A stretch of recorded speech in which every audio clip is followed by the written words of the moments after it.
आज बहुत दिन हो चुका है मैंने नानी से भेंट नहीं किया, क्योंकि कुछ काम से नानी के गांव के पास आना हुआ तो नानी की याद मुझे उनकी तरफ खींचने लगी।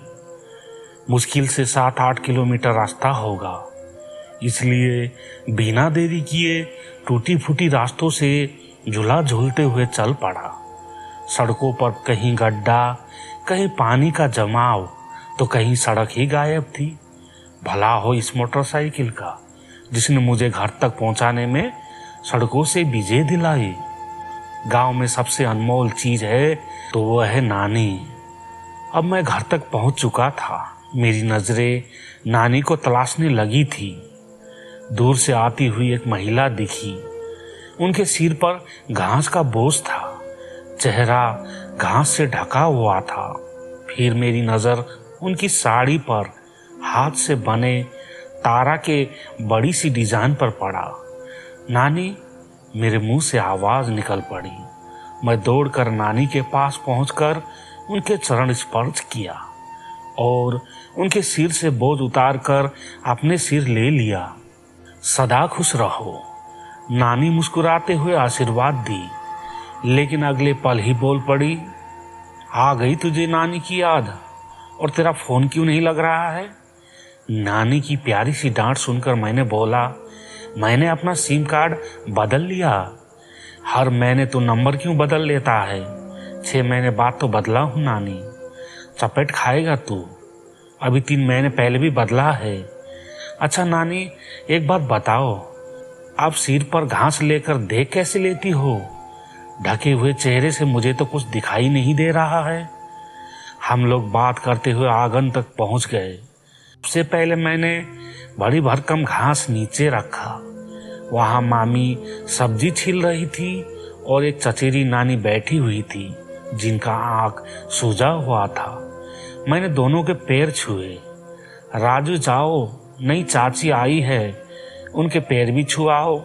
सब्जी बगल में रखती हुई मामी बोली, नई चाची? आश्चर्यचकित होकर मैंने मामी से पूछा। चाचा जी को बेटा नहीं हो रहा था इनसे, बेटे के लिए नई चाची लाए हैं। मामी से प्रति उत्तर दिया, बेटे के लिए? हद होती है अंधविश्वास की भी। मैंने झल्ला कर बोला, चलो नाना और नई नानी से भी मिल लाना।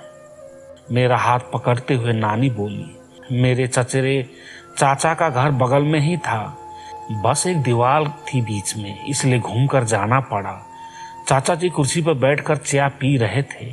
चाची मुझे देखकर उठ खड़े हुए और मुस्कान बिखरते हुए थोड़ा आगे तक आए।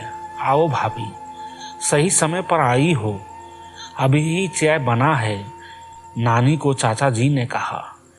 चाचा जी आप तो बिल्कुल चमक रहे हैं। मैंने चाचा जी की शारीरिक स्थिति बताई। अरे राजू, बैठो कुर्सी पर, तुम्हारी पढ़ाई कैसी चल रही है? मेरी ओर देखते हुए उन्होंने कहा। हम तीनों वहां रखी कुर्सी पर बैठ गए। सुमिता, 2 चाय लाना।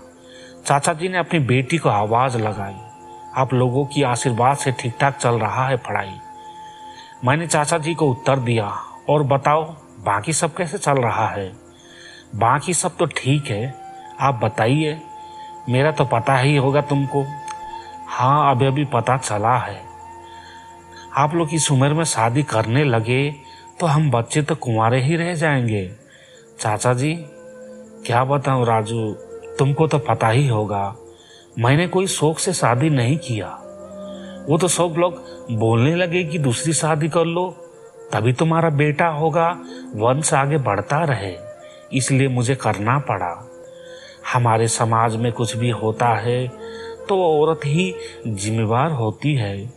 बेटा के लिए आपको पता है चाचा जी, किसी औरत को बेटा होता या बेटी, इसकी जिम्मेदारी उसके पति की होती है, ना कि पत्नी की।